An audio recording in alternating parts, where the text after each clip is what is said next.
નમસ્કાર, હું પ્રવીણ. શું ખેડૂતો આતંકી છે? આમે નથી કહી રહ્યા.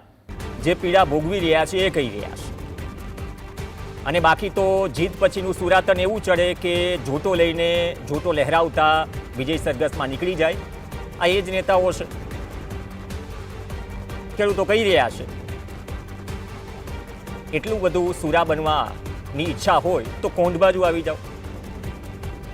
છોટાઉદેપુર ચર્ચામાં છે, કાર્યવાહી થઈ રહી છે અને કાફલાઓ અને દરેક સલાહો વચ્ચે દિન પ્રતિદિન જે સ્થિતિ બની રહી છે એ સ્થિતિમાં ચોથી વખત પેટ્રોલ ડીઝલમાં ભાવ વધારાનો ચાંદલો થઈ ચૂક્યો છે. આમ પણ કટકે કટકે કટકે 3 વખત થયું, આજે ચોથી વખત સવારે પેટ્રોલ ડીઝલ બંનેમાં ભાવ વધારો. એક તરફ રાત ઉજાગરા છે, બીજી તરફ લાંબી કતારો છે, કેરબા છે, પરિપત્રો આવે છે, વાહનમાં જ દેવાશે, પણ વાત બની નથી રહી.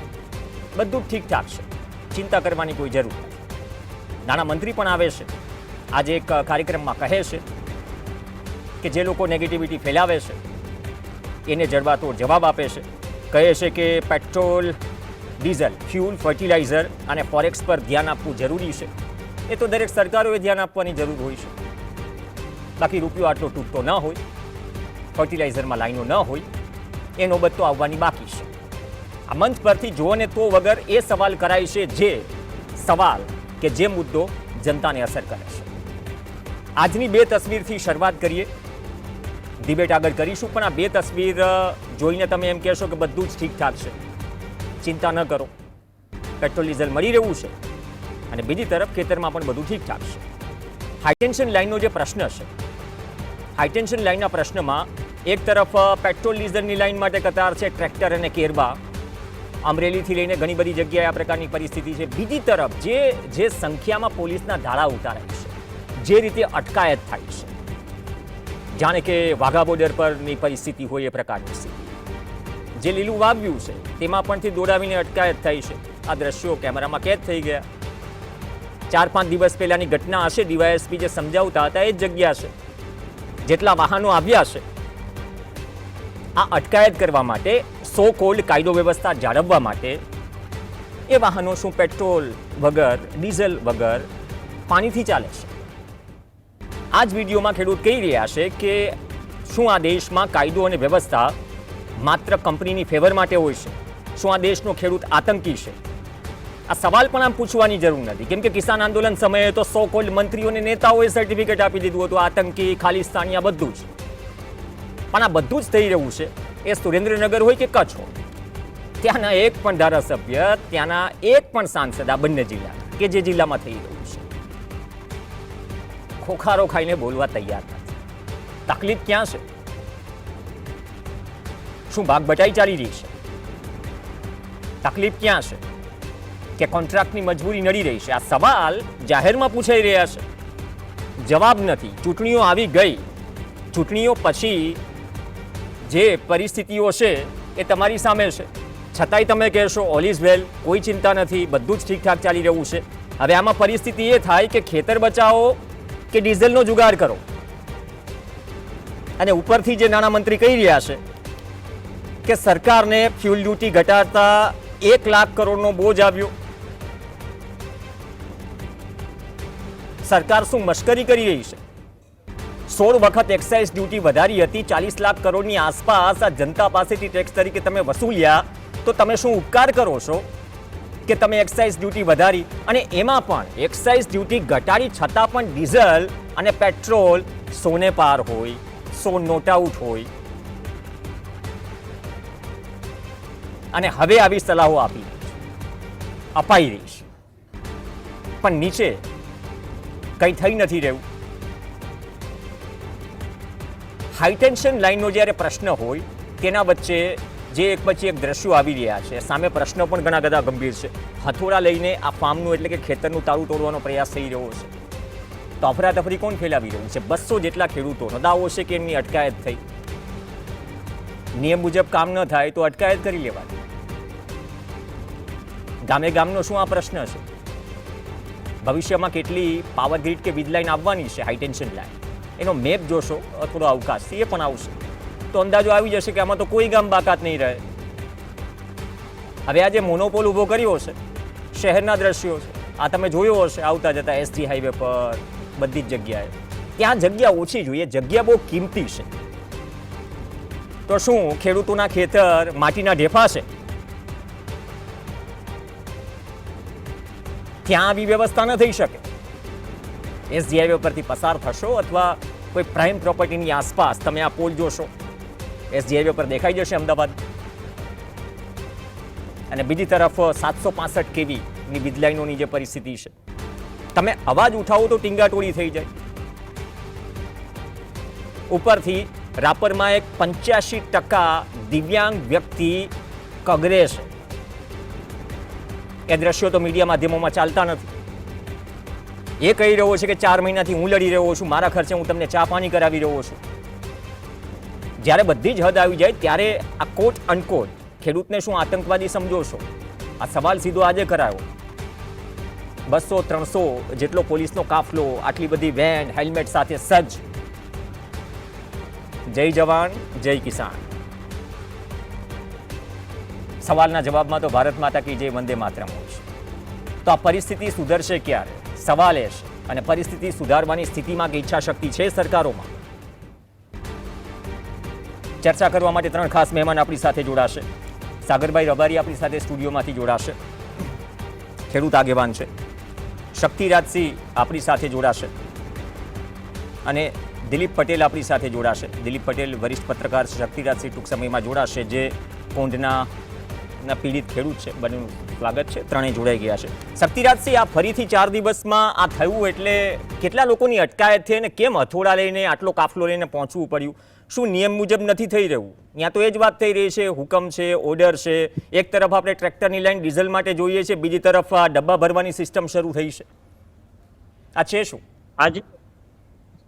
આજે કોંઢ ગામમાં 44 ખેડૂતોની ડિટેન કરવામાં આવ્યા છે અને ત્યાં સુધીની આ પોલીસની તાનાશાહી, પ્રવીણભાઈ સમજો ને કે ડિટેન કરેલા ખેડૂતોને 11 વાગે ડિટેન કરી ગયા અને 1 વાગ્યા સુધી ખેડૂતોને પાણી પણ ન આપ્યું પોલીસવાળાએ.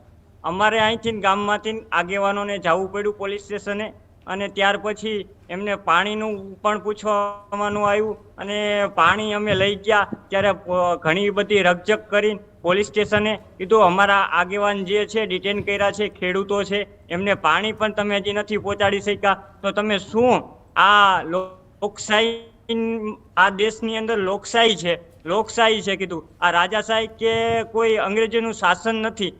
પણ તોય છતાં પાણી નો આવ્યું. પછી જમવાની વાત કરી તો 44 ખેડૂતોને 4 વાગે જમવાનું આપવામાં આવ્યું અને ઓલા સોમવારે વાત કરીએ તો ઓલા સોમવારે ડીવાયએસપી સાહેબે ખુદ લેખિતમાં દીધું હતું કે જ્યાં સુધી તમારા પ્રશ્નનો નિકાલ નહીં આવે ત્યાં સુધી અમે કામ ચાલુ કરવા નહીં દઈ અને અમે પોલીસ બંદોબસ્ત આપશી નહીં. પછી મંગળવારે અમે સીએમ સાથે બેઠક થઈ હતી. સીએમએ પણ અમને આશ્વાસન આપ્યું કે તમારું વળતરનું બાબત છે યોગ્ય છે અને જે તે કલેક્ટરશ્રીને કે તમારા સુરેન્દ્રનગરશ્રીના કલેક્ટરને હું જાણ કરું છું, ફોન કરું છું, તમને કલેક્ટર બોલાવશે મિટિંગ માટે અને કલેક્ટર હારે ચર્ચા કરીને તમારું જે વળતર યોગ્ય માગણી છે એ તમારી સંતોષવામાં આવશે. હજી સુધી એ વળતરનો કોઈ કલેક્ટરશ્રીનો મેસેજ કે ફોન આવ્યો નથી અને આજે 850 જેટલી કે ઇતિહાસની અંદર કોંઢ ગામની અંદર આટલી કોઈથી પોલીસ બંદોબસ્ત આવ્યો નથી અને બધા એક જોતા રહી ગયા કે આટલી 850 પોલીસ ખાલી કંપની માટે. અને કંપનીના અધિકારીને, પાવર ગ્રીડના અધિકારીને અમે સવાલ કર્યો કે સાહેબ તમે નિયમ વિરુદ્ધ કામ કરો છો. આપણે કલેક્ટરશ્રીએ 67 મીટરના કોરિડોરની અંદર જ કામ કરવાનું કીધું છે. પ્રવીણભાઈ તમને પણ અમે વિડીયો આપ્યા છે, તમે જોઈ શકો છો કે એની જગ્યાએ જીસીબી આડેન ધડ અને પોલીસની વાન ગમેના ખેતરમાં પાર્કિંગ કરી દેવામાં આવી હતી અને 67 મીટરનું તો આ કલેક્ટરને નિયમ ઘોરીને પી ગયા અને આ પોલીસ તંત્ર, આ અધિકારીઓને તો એમ જ છે કે અમારે આટલો બધો પોલીસ બંદોબસ્ત આપ્યો છે તો આ ખેડૂતો શું કરી શકશે.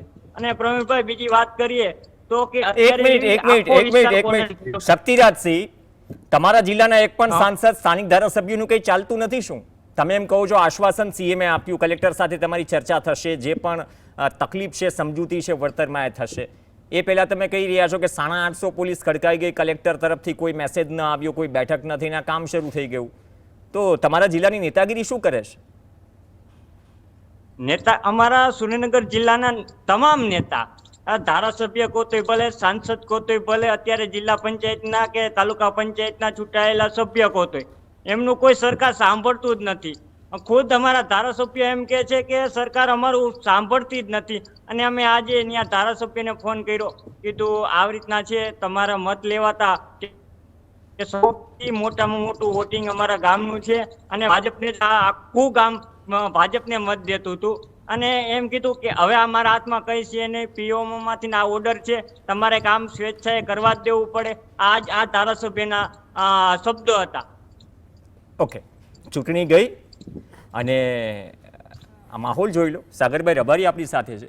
સાગરભાઈ, એક તરફ મોનોપોલ છે, બીજી તરફ પેટ્રોલ ડીઝલ માટે લાઈન અને આ ડબ્બા, જે શક્તિરાજસિંહે કહ્યું કે 850 પોલીસ કોંડ ગામના ઇતિહાસમાં ક્યારેય નથી આવી. હવે આવી નોબત ક્યારે આવે? જ્યારે ગાંધીનગર તરફથી આશ્વાસન મળે, કલેક્ટર સાથે વાતચીત કરવાની વાત થાય, ને એમ કહી રહ્યા છે કે એવું તો કંઈ થયું નથી, એ પહેલાં જ આ બધું થઈ ગયું. આ તો ચાલી શું રહ્યું છે? પ્રવીણભાઈ, લોકોને ખાસ તો ખેડૂતો બહુ જલ્દી ભૂલી જાય છે. થોડાક વખત પહેલાં સામખિયાળીનો આખો હાઈવે જે બ્લોક થયો હતો, એ પણ તો હાઈ ટેન્શન લાઇનના મુદ્દે જ હતો. અને એમાં ભારતીય કિસાન સંઘે મધ્યસ્થી કરી, અહીંયા સરકાર સાથે બેઠક કરી. આજે શું થયું એ હાઈ ટેન્શન લાઇનનું, એ ખેડૂતોનું શું થયું? આના પહેલાં દક્ષિણ ગુજરાતમાં આ જ પ્રશ્નો ઊભા થયેલા છે, ભરૂચ જિલ્લામાં આ જ પ્રશ્નો ઊભા થયેલા છે, ઉત્તર ગુજરાતમાં થયેલા છે, ઠેર ઠેર આ પ્રશ્નો. અને આજે સાહેબ મોરબી, સુરેન્દ્રનગર અને સુરત 3 જગ્યાએથી અલગ અલગ આ તસવીર આવી છે. અત્યારે દક્ષિણ ગુજરાતમાં પણ સુરત જિલ્લામાં ખેડૂતો ધરણા પર બેસવાના મેં સાંભળ્યું હતું. અગાઉ હળવદમાં પણ હાઈ ટેન્શન લાઇનના મુદ્દે જ થયું છે. વારે ઘડીએ છૂટક છૂટક આવું થાય છે. ખેડૂતોએ 1-2 વસ્તુ સમજી લેવી પડે. આમાં ભાજપનો હું શું કામ વાંક કાઢું? જો દરેક જગ્યાએ તમને થોકબંધ વોટ મળે છે, તાલુકા પંચાયત જીતાડો છો, જિલ્લા પંચાયત જીતાડો છો, વિધાનસભા જીતાડો છો, લોકસભા જીતાડો છો, શેને માટે જીતાડો છો? વિકાસ માટે. તો વિકાસમાં તો આ જ નકશા આવે ને. વિકાસમાં બીજું શું આવે? હાઈવેના નકશા આવે, પાવર કોરિડોરના નકશા આવે, ફ્રેટ કોરિડોરના નકશા આવે. તો આ તો આપણે જાતે દોરેલા નકશા છે. એક રીતે કહીએ તો લોકશાહીમાં જે લોકો માગે એ સરકાર પીરસે છે. તો ખેડૂતોએ જે માગ્યું એ સરકાર પીરસી રહી છે. હવે એમને જો ઓછું પડતું હોય તો આનો બીજો રસ્તો એક જ છે કે આવનારી ચૂંટણીમાં તમે સરકાર બદલી નાખો. ભૂતકાળમાં એકવાર ગુજરાત હાઈકોર્ટે પણ એવું કહેલું કે લોકોને મંજૂર ના હોય તો લોકો સરકાર બદલી નાખે. તો લોકશાહીમાં બીજો તો કોઈ ઇલાજ નથી. અને આ હજી વધારે થવાનું છે. જો આપણે જે કંઈ MOU કરીએ છીએ, છાપામાં, ચેનલોમાં જે કંઈ સમાચારો જોઈએ છીએ, અમેરિકા સાથે જે કંઈ કરારો થયા છે, એમાં મિની ન્યુક્લિયર પાવર પ્લાન્ટ આવવાના છે. દેશભરમાં હાઇડ્રો પાવર બની રહ્યા છે, દેશભરમાં સોલર પાર્ક બની રહ્યા છે, દેશભરમાં વિન્ડ પાર્ક બની રહ્યા છે. તો આ બધા જે એનર્જી પાર્ક ઊભા થાય છે, એ એનર્જી પાર્કને લિંક કરવા માટેનો જે દેશમાં પહેલાં એક ફ્રેટ કોરિડોર બન્યો, એટલે રેલવે ટ્રેક, મુંબઈથી દિલ્હી, અમૃતસરથી કલકત્તા, કલકત્તાથી બેંગ્લોર, એમ આડેધડ બધા આખા દેશમાં એ નકશા દોરાઈ ગયા. અને મોટાભાગના ફ્રેટ કોરિડોર ચાલુ થઈ ગયા. દિલ્હી મુંબઈવાળો પણ ચાલુ થઈ ગયો. એ પછી હાઈવે કોરિડોર બન્યો તો દિલ્હી મુંબઈ એક્સપ્રેસ વે ચાલુ થઈ ગયો. હજારો હેક્ટર જમીન એમાં ખેડૂતોની ગઈ છે. એના પછી આ ત્રીજો કોરિડોર બની રહ્યો છે, પાવર કોરિડોર. એના પણ તો સરકારે નકશા દોરીને તૈયાર રાખ્યા છે. પ્રપોઝ પાવર પ્લાન્ટ ક્યાં ક્યાં છે એના પણ નકશા બનેલા છે. તો જે પ્રપોઝ પાવર પ્લાન્ટ છે એને બધાને લિંક તો કરવાના જ છે. એ લિંક કરવા માટેની જે પાવર લાઈનો, હાઈ ટેન્શન લાઈનો બનવાની, એના પણ મેપ તૈયાર પડેલા છે. આખા દેશના રાજ્યવાર મેપ છે. 250 પાનાનું આખું ડોક્યુમેન્ટ છે. તો આ બધું તો થવાનું. એને આ લોકોએ માગેલો વિકાસ છે. આ હું એકદમ કડવી વાત કરું છું, પણ આ વાસ્તવિક વાત છે. ધારા ધોરણ અને નિયમો કોમન આવે છે. આ બધી જ જગ્યાએ કચ્છમાં વાંઢિયા હોય કે ધારા ધોરણ અને નિયમોનું પાલન નથી. બીજી વાત, કલેક્ટરો રજા ઉપર ઉતરી જાય છે. બીજી વાત કરું, ધારા ધોરણો જ્યારે જ્યારે ચૂંટણી હોય ત્યારે લોકો જે માગે ને, જો કોઈ પણ પાર્ટીનો નેતા હોય, હું વોટ માગવા જાઉં કે તમે વોટ માગવા જાઓ, વોટ લેનારને ગરજ હોય છે જે લોકો માગે એ આપે. લોકો એ વખતે સમાજમાં ગામની વાડી માગતા હોય, મંદિર માગતા હોય, બીજું કંઈ માગતા હોય, તો નેતા શું કરે બિચારો? એને તો વોટ લેવાનો છે, તો એ આપે છે.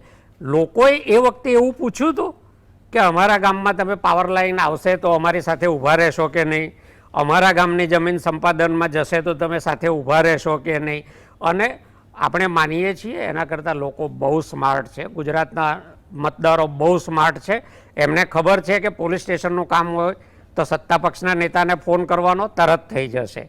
જમીન સંપાદનમાં જતી હોય તો સત્તા પક્ષનો નેતા નહીં આવે, એમાં કેટલાક લોકોની ઓળખ કરી રાખેલી છે, ફોન નંબર લઈ રાખેલા છે, એમને ફોન કરવાનો, તમે આવો અમારું ખેતર બચાવો. જ્યારે હોનારત આવે અને મદદ લેવાની હોય તો એ ધાર્મિક ટ્રસ્ટોના નંબરો એમની પાસે છે.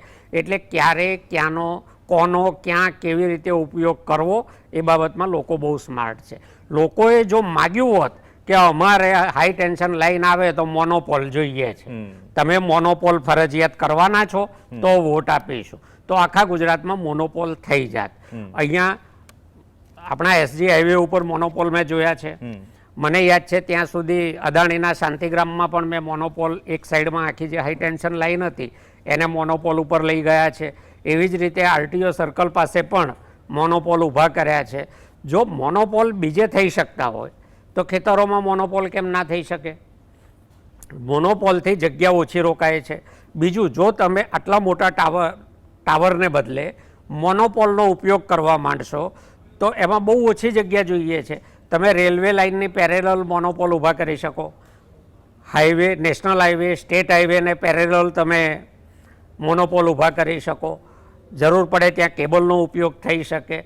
તો આ બધું જ્યારે ખેડૂતો માગશે ત્યારે સરકાર આપશે, અને છૂટક છૂટક માગે નહીં આપે, સંગઠિત રીતે માગશે તો સરકાર બદલશે. આજે ક્યાંય કોઈ સ્પષ્ટ નીતિ જ નથી. જંત્રીના 2% 200 ગણા આપવાના, એટલે કે ડબલ આપવાના જંત્રીના. ઘણા ગામોમાં 12 અને 15 રૂપિયા મીટર જંત્રીનો ભાવ છે. એ ખેડૂતને શું મળી જવાનું? એક સામાન્ય સમજ છે બધી જગ્યાએ છે ને, એમ કહે છે કે એક કામ કરો, મારે સરકાર પાસેથી જગ્યા જોઈએ છે, જે જંત્રી ભાવે તમે મારી પાસેથી જગ્યા લો છો એ જંત્રી ભાવના થોડા વધારે લઈ લો, મારે જગ્યા જોઈએ છે 5 વીઘા ખેતી માટે. આ સવાલ છે ને, લોજિકલી આ દલીલ મુકાય છે.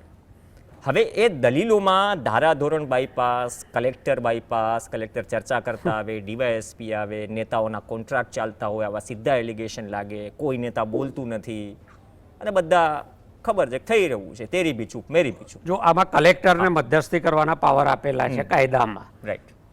એક પણ હુકમ મને બતાવો ગુજરાતમાં કોઈ પણ કલેક્ટરે કર્યો હોય કે તમારે ખેડૂતોને આ ભાવે, એક અપવાદરૂપ કચ્છમાં થયો હતો કે આ ભાવે વળતર ચૂકવવાનો છે.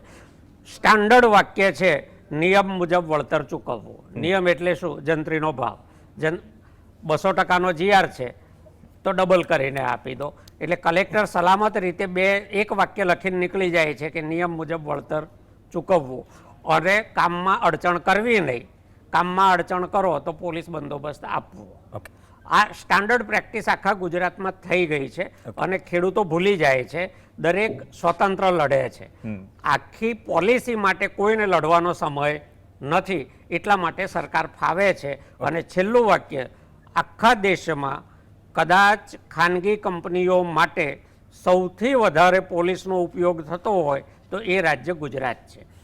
મને ક્યાંય નથી દેખાતું કે પોલીસનો આ હદે ખેડૂતોની જમીનનો કબજો લેવા માટે ખાનગી કંપનીઓ માટે સરકાર ઉપયોગ કરતી હોય, અને લોકોને આ માફક આવેલું છે. ઓકે, દિલીપ પટેલ, ધારાસભ્ય ગોપાલ ઇટાલિયાએ પણ વિધાનસભાના છેલ્લા સત્રમાં આંકડા માગ્યા હતા કે તમે પ્રાઇવેટ બંદોબસ્ત કેટલો આપ્યો. એમાં કરોડોના આંકડા હતા કે આટલો. હવે આ ઉપયોગ જે થઈ રહ્યો છે ને, જે ગંભીર એલિગેશન લાગ્યા, અને જે છૂટકની વાત કરી, છૂટક પ્રયત્નો થઈ રહ્યા છે, છૂટક ઘટનાઓ પણ બની રહી છે, છૂટક 4 વખત ભાવ વધી ગયા, સવારે 6:30 વાગે ઉઠું ત્યારે ખબર પડે, તો બધું છૂટક થઈ રહ્યું છે. ઈચ્છા શક્તિ પણ શું છૂટક ચાલી રહી છે. યસ પ્રવીણભાઈ, વાત તો સાચી છે કે સંગઠિત રીતે બહુ થતું નથી. હમણાં એક અમદાવાદમાં એક થોડા ઘણા અંશે થયું હતું અદાણીની ઓફિસની સામે. રાજ્યના કેટલાક ખેડૂતો ભેગા થયા હતા, એ લોકોએ 5,000 જેટલો ફિગર બતાવ્યો હતો. તો એ એક કંઈક અંશે સંગઠિત રીતે થતું હોય એવું દેખાયું હતું. પરંતુ હમણાં જે ખેડૂત નેતાઓ કેટલાક સાથે જે વાત થઈ છેલ્લા 2 દિવસમાં, તો એ લોકો પણ હવે તૈયારી કરી રહ્યા છે કે ટ્રેક્ટર રેલી કાઢવી આખા ગુજરાતમાંથી જ્યાં જ્યાં ખેડૂતો પીડિત છે તેના એ બધા ખેડૂતો એક જ જગ્યાએ ભેગા થાય. આઈ થિંક લગભગ ગાંધીનગરમાં જ ભેગા થવાના છે. પણ દિલીપભાઈ ડીઝલ ક્યાંથી લાવશો ટ્રેક્ટર માટે જો આવું કદાચ થવાનું હોય તો? પ્રશ્ન એ છે ને. આ હળવાશ વાળી વાતો છે પણ ગંભીર બાબત છે. ડીઝલ નો પ્રશ્ન ઉભો થઈ જાય. હજુ તો એ લોકો પ્લાન કરી રહ્યા છે. આપણે આશા રાખીએ ત્યાં સુધી ડીઝલની પણ અવેલેબિલિટી ઊભી થાય. પણ એ એક સંગઠિત પ્રયાસ છે, અત્યાર સુધીમાં નહોતો થતો. કેટલાક ખેડૂત આગેવાનો ભેગા થયા છે અને એ કરવા માટેના પ્રયત્નો કરી રહ્યા છે. પણ સાગરભાઈ જે વાત કરી, તમે જે વાત કરી, એ વાત સાચી છે કે સંગઠિત રીતે જો વિરોધ થાય તો જ આની અસર થશે. બાકી તો અત્યારે જ્યાં વીજ લાઈન પસાર થાય છે ત્યાં ખેડૂતો વિરોધ કરે છે. આપણે જાણીએ છીએ કે અત્યારે જે પરિસ્થિતિ છે આવી 19 વીજ લાઈન નીકળવાની છે આખા રાજ્યમાંથી, ખાસ કરીને ખાવડામાંથી સૌથી વધારે, જામનગરથી પણ નીકળે છે. તો આ જે 19 વીજ લાઈન છે એમાં જે અસર થવાની છે એ એટલી વ્યાપક અસર છે કે ઓછામાં ઓછા 5 લાખ ખેડૂતોને એની અસર થવાની છે. પણ અત્યારે એ ખેડૂતો સામૂહિક રીતે વિચાર નથી કરતા. તમે જે વાત કરી એ પ્રમાણે જો એ સામૂહિક રીતે વિચાર કર્યા 5 લાખ ખેડૂતો જો ભેગા થાય તો ખરેખર સરકાર ઉપર પ્રેશર લાવી શકે એમ છે. રાજસ્થાન જો પોલિસી બનાવી શકતું હોય વળતર માટેની, તો ગુજરાતમાં કેમ નહીં? મુખ્યપ્રધાન પોતે બોલાવે છે. જે હમણાં જે વાત કરી શક્તિસિંહે કે મુખ્યપ્રધાન સાથે અમને બોલાયા હતા અને ગાંધીનગરમાં મીટિંગ થઈ, તો એમણે પોતે કહ્યું હતું કે આ અંગેની અમે વળતર માટેની ચોક્કસ પ્રકારે તમને ખાતરી આપીએ છીએ. પણ તો એ તો થતું નથી અને 800-850 પોલીસ ત્યાં મોકલવામાં આવે છે ખેતરોમાં. 8 દિવસ પહેલા જે ખેડૂતો વિરોધ કરે છે ત્યારે પણ પોલીસ આટલા જ પ્રમાણમાં મોકલવામાં આવી હતી. તો આ પોલીસના દમનના કારણે જે છૂટક થઈ રહ્યું છે એના કારણે ખેડૂતો સૌથી વધારે પીડિત દેખાઈ રહ્યા છે. અને આ જે અસર છે એ એટલી વ્યાપક છે, કારણ કે આ કોઈ એક લાઈન પૂરતું નથી. હજુ તો ત્રણ જ લાઈન પૂરી થઈ છે અદાણીની. હવે તો રિલાયન્સ થી લઈને બીજી બધી કંપનીઓની પણ લાઈનો આવી રહી છે. તો આવી 19 લાઈનો જયારે થશે ત્યારે ખેડૂતોની હાલત કેવી થશે? સૌથી મોટો સવાલ એ છે. માત્ર અહીંયા ગુજરાત પૂરતો આ સવાલ નથી. ગુજરાતમાં તો પૂરતી વીજળી છે, સરપ્લસ છે, બીજા રાજ્યોને વેચે છે. આજે વીજળી 3 ગીગાવોટ જેટલી વીજળી જે પેદા થવાની છે એ મહારાષ્ટ્ર, મધ્યપ્રદેશ, રાજસ્થાન અને કાશ્મીર સુધી પહોંચાડવાના છે. ઓછામાં ઓછા 7 રાજ્યોમાં આ વીજળી જવાની છે. તો એ જે રાજ્યોના સરકારો છે એમણે તો પોલિસી બનાવી દીધી છે.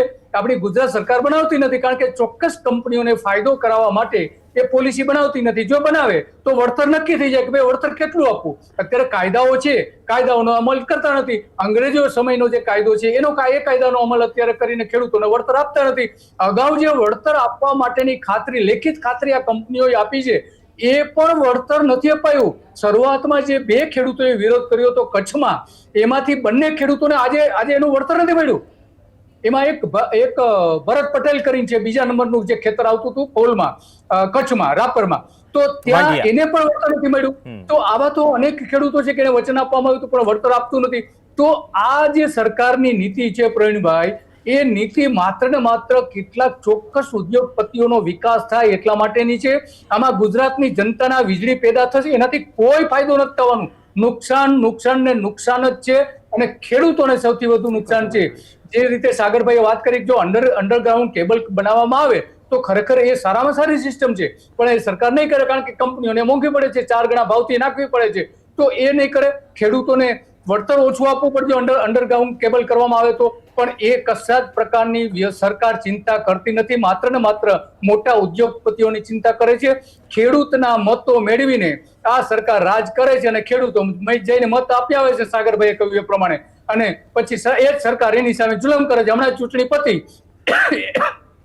સાહેબ, સર્વપક્ષીય ભાગ બટાઈનો પણ મુદ્દો છે ને આમાં તો? હાજી, સાની ભાગ બટાઈ? સર્વપક્ષીય ભાગ બટાઈ એક જે સર્વપક્ષીય ટર્મિનોલોજી ચાલી રહી છે. આ બહુ સારો મુદ્દો છે પ્રેમભાઈ. સર્વપક્ષીય એના અનેક ઉદાહરણો આપી શકાય છે. ગળામાં હાડકું બની જાય છે કે આમાં બોલવું કે ન બોલવું. સામે પીડા અઢળક છે. યસ, સર્વપક્ષીય છે જ. એનું સૌથી મોટું ઉદાહરણ આપણે જામનગર જિલ્લામાં આપી શકીએ એમ છે. જામનગર જિલ્લાના કોંગ્રેસ પ્રમુખ આના કોન્ટ્રાક્ટ લઈ રહ્યા છે વીજ લાઈન નાખવા માટે દ્વારકા, જામનગર ને બધા વિસ્તારોમાં. તો અને ભાવનગરમાં પણ. તો આ અનેક જિલ્લાઓ એવા છે કે જ્યાં ભાગ બટાઈ ચાલી રહી છે. એક પણ આ વિધાનસભા પૂરી થઈ તો માત્ર 2 ધારાસભ્યોએ પ્રશ્ન ઉઠાવ્યા. એમાં ગોપાલ ઇટાલિયાની જે તમે વાત કરી એ માત્ર કંપનીઓને રક્ષણ આપવા પૂરતો પ્રશ્ન હતો, પણ જિગ્નેશ મેવાણી એકમાત્ર ધારાસભ્ય નીકળ્યા કે એમને પ્રશ્ન પૂછ્યો તો બાકી 182 માંથી 181 ધારાસભ્યોમાંથી એક પણ ધારાસભ્યએ પ્રશ્ન ઉઠાવ્યો નથી વિધાનસભામાં. તો આ ભાગ બટાઈનું સીધી નિશાની દેખાઈ રહી છે. નહીં, એ જ ગંભીર બાબત છે ને. જો આ ચાલતું હોય અને કદાચ અત્યારે 26 સંસદ સભ્યોમાંથી 25 સંસદ સભ્યો ભારતીય જનતા પાર્ટીના છે, એમાંથી એક પણ સંસદ સભ્યએ અવાજ નથી ઉઠાવ્યો. માત્ર ગેનીબેને એક અવાજ ઉઠાવ્યો કે કલેક્ટરને મળવા ગયા, ત્યાં રજૂઆતો કરી કે મારા જિલ્લામાં આવું નહીં ચાલે. તો આ પરિસ્થિતિ છે કે ચૂંટાઈને આપણે મોકલીએ છીએ બધાને, જિલ્લા પંચાયત હોય, તાલુકા પંચાયત કે સરપંચ બનાવીએ છીએ, પણ કેટલાક સરપંચો હજુ પણ એ ગામની શરમના કારણે એને જોડાવવું પડે છે. પણ બાકીના તાલુકા પંચાયત, જિલ્લા પંચાયતના જે ચૂંટાયેલા પ્રતિનિધિઓ અત્યારે મૌન છે, અને આ 1 લાખ જેટલા પ્રતિનિધિઓ માટે માત્ર થોડા હજાર લોકો જ બોલી રહ્યા છે, બાકી કોઈ બોલતું નથી. પ્રવીણભાઈ જી, આ જ પીડા છે ને, સમયનો અભાવ છે. કંઈક તમે કહેવા માંગતા તો કન્ક્લુડ કરો. જો આ કંપનીઓ છે ને એ કોઈ સેવા નથી કરતી. હમણાં હું ચેક કરતો હતો ડેટા, પાવર ગ્રીડ કોર્પોરેશને આ કંપનીઓના જે ટ્રાન્સમિશન કંપનીઓ છે, અદાણી છે, ટાટા છે, બીજી ઘણી બધી ટ્રાન્સમિશન કંપનીઓ છે, એમનો પ્રતિ યુનિટ જે પસાર કરવાનો ચાર્જ લેવાનો હોય એવા 34,000 કરોડ રૂપિયા માફ કર્યા છે પાવર ગ્રીડ કોર્પોરેશને. ગ્રાહકોને સસ્તું નથી આપ્યું, ખેડૂતોને જમીન સંપાદનમાં વળતર પૂરું નથી આપ્યું, પાવર પહોંચાડવાનું બિલ એમણે માફ કરાવી લીધું છે, અને એમાં અદાણીનો પણ સમાવેશ થાય છે. એટલે આ કોઈ સેવા નથી કરતા. પૂરતા પૈસા સરકાર પાસેથી વસૂલે છે, એમને જ્યારે ખેડૂતને આપવાનું આવે ત્યારે પેટમાં દુખે છે. અને સરકાર આ ઉદ્યોગપતિઓની સેવામાં ખડે પગે એટલા માટે ઊભી રહે છે કે એ ચૂંટણીમાં ઇન્વેસ્ટ કરે છે, અને એ ઇન્વેસ્ટમેન્ટ થકી વોટ મેળવાય છે. એટલે ખેડૂતો તો અલ્ટિમેટ છેલ્લા નાનકડા લાભાર્થી હોય છે. આ કાયદાની વિરુદ્ધમાં કાયદો ભવિષ્યના ઉપયોગને ધ્યાનમાં રાખીને મૂળ કાયદો કહેતો હતો કે વળતરની રકમ નક્કી કરવી. એકમાત્ર આખા દેશમાં ગુજરાત સરકાર હતી જેણે કહ્યું હતું કે જંત્રીના 80% આપવાના, એટલે 100 રૂપિયા હોય તો 80 જ આપો, 100 પણ પૂરા આપવાની જરૂર નથી. અને એવી રીતે હજારો ખેડૂતોને આ જ કાયદામાં ગુજરાતમાં વળતર ચૂકવાયું છે. પછી 100% થયા, અત્યારે 200% થયા. જેમ જેમ અવાજ વધ્યો છે એમ સરકાર થોડું થોડું આગળ વધે છે. સંગઠિત અવાજ ઊભો થશે તો આ જ સરકાર પોલિસી બનાવશે. અને ખેડૂતોને હું જીએસટીવીના માધ્યમથી અપીલ કરવા માગું છું, આમ તેમ ફાંફા મારવાના બંધ કરો. જેમને મત આપ્યા છે એમની પાસેથી કામ લેતા શીખો. આ જ ઘટના જો બીજા રાજ્યમાં બની હોત તો એ ચૂંટાયેલા સભ્યના ઘરે 1000-2000 ખેડૂતો જઈને બેસી ગયા હોત. એ સભ્ય જાય ક્યાં? પણ આપણે ખાલી મારું સરકાર નથી સાંભળતી એટલું કહી દે એટલે બિચારો બાપડો કરીને જતા કરી દઈએ છીએ, અને આપણે પોતે એના પરિણામ ભોગવીએ છીએ. મુદ્દો ગંભીર છે અને સરકાર સુધી જે પીડા છે પહોંચાડવાનો માધ્યમ તરીકે એક ઓનેસ્ટ પ્રયાસ હોવો જોઈએ. આમાં કોઈની ટીકાની વાત નથી, પણ ડંકાના ચોટ ઉપર સવાલ ત્યારે પૂછાય કે જ્યારે બધું જ જો હુકમેથી ચાલતું હોય. પૂછવામાં પણ કોઈ વાંધો નથી, નેતાઓ નથી બોલતા, સ્થાનિકો નથી બોલતા, તો પછી બોલશે કોણ? સરકારને પણ પરિસ્થિતિ ચિત્ર પહોંચવું જોઈએ ને. સરકાર ઈચ્છે છે કે આનું સમાધાન આવે, તેથી સરકારની પણ વાહવાહી થાય. એક જ મુદ્દો કેવો છે આપને કે હવે સાગરભાઈ પાસે લોકોની અપેક્ષા વધારે છે, કારણ કે અત્યારે કોઈ રાજકીય પક્ષ સાથે જોડાયેલા નથી. મોટાભાગના જે અત્યારે આંદોલન કરે છે એમાંથી મોટાભાગના કોઈ રાજકીય પક્ષો સાથે જોડાયેલા હોય છે.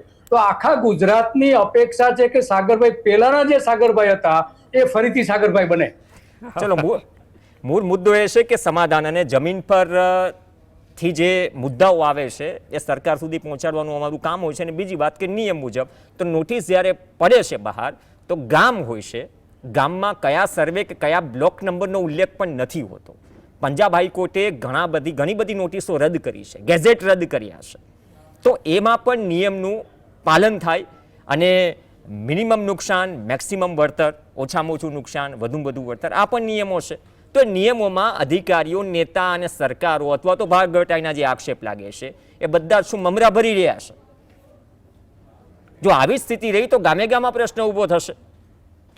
અપેક્ષા રાખીએ કે કેરબા અને ટ્રેક્ટરની લાઈનો ઘટે અથવા તો આશ્વસ્ત કરવામાં આવે, કેમ કે હજુ પણ સરકારે ખોખારો ખાઈને કીધું નથી, 4 વખત ચાંદલો કરી દીધો. વધશે કે નહીં એ મુદ્દે કોઈ નિર્મલા સીતારમણે બોલવા તૈયાર નથી.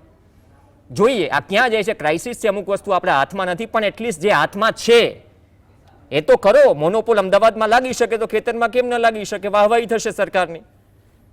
કદાચ એ નથી થઈ રહ્યું એટલા માટે જ શું કહી રહ્યા છે લોકો? એ જ રીતે કહી રહ્યા છે લોકો કે ભાઈ તમે શું અમને આતંકવાદી સમજો છો? ચલો ડિબેટના અંતમાં આ પણ જોઈ લઈએ. આપણે વાત કરી રહ્યા હતા સૌરાષ્ટ્રની, સુરેન્દ્રનગરની, સુરતના દ્રશ્યો જોઈ લો, કામરેજ તાલુકાના દ્રશ્યો છે. સેવણી ગામ જ્યાં વટામણ નવસારી જે વીજ ટ્રાન્સમિશન લાઇન છે તેને ખસેડવાના વિરોધમાં આંદોલન પર ખેડૂતો ઉતર્યા છે. બિલ્ડર ઔદ્યોગિક પ્રોજેક્ટને બચાવવા માટે મૂળ સર્વે છોડીને લાઇન નાના ખેડૂતોના ખેતરમાંથી લાવવામાં આવી રહી હોવાનો આક્ષેપ છે. રાતોરાત નકશા ફરી જાય છે. ઘણી જગ્યાએ ફરિયા જેવા આક્ષેપ પણ છે. એ નેતાઓ બોલતા નથી એવા પણ આક્ષેપ છે. અસરગ્રસ્તોએ ખેતરમાં ધરણા ઉપવાસની શરૂઆત કરી. તેમનું કહેવું છે કે તેમની સંમતિ વિના ખેતરમાં ખાડા પાડી કામગીરી શરૂ કરી દેવાય છે. જો કે આ નવી વાત નથી, બાકી બધી જગ્યાએ આ જ થઈ રહ્યું છે જ્યાંથી ફરિયાદો ઉઠે છે. જ્યાં સુધી જૂના સર્વે મુજબ લાઇન નહીં લેવાય ત્યાં સુધી આંદોલન ચાલુ રાખવાની ચીમકી ઉચ્ચારી છે. અને અહીંયા પોલીસ બંદોબસ્ત પણ ગોઠવાયો છે. અહીંયા મહિલાઓ પણ છે. ડીઝલની વ્યવસ્થા કરશો કે ગાદલા નાખીને પોતાના ખેતરમાં ધરણા કરશો? અને અટકાયત ક્યાંથી થાય છે? તમારા ખુદના ખેતરમાંથી.